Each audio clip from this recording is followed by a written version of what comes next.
Friends ഇന്ന് നല്ല മത്തിയാണ് കിട്ടിയിട്ടുള്ളത്. നല്ല മത്തി കിട്ടിക്കഴിഞ്ഞാൽ പിന്നെ അതിനൊരു കോമ്പിനേഷൻ വേണ്ടേ. അപ്പോൾ മത്തിക്ക് പറ്റിയ കോമ്പിനേഷൻ എന്ന് പറയുന്നത് ഇതാണ് കേട്ടോ, കപ്പ.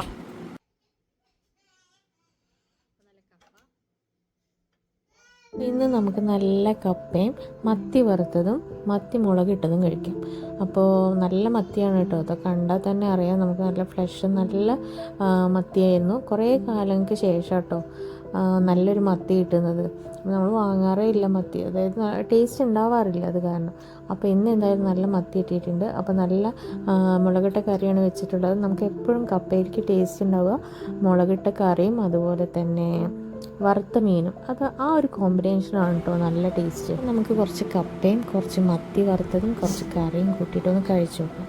നല്ല കപ്പയുണ്ട്. പിന്നെയും മത്തി നമ്മൾ ഒരിക്കലും വെറുതെ കഴിക്കരുത്. ആ വറുത്ത മത്തിയുടെ മുകളിൽ കുറച്ച് മിളക് കറിയൊക്കെ ഒഴിച്ച് എന്നിട്ട് വേണം കേട്ടോ അത് കഴിക്കാൻ.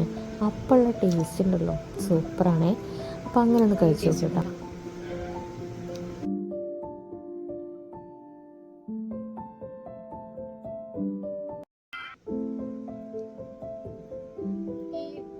കപ്പ നല്ല കപ്പയാണ് കേട്ടോ. കപ്പയാണ് ഒരു ടേസ്റ്റ്.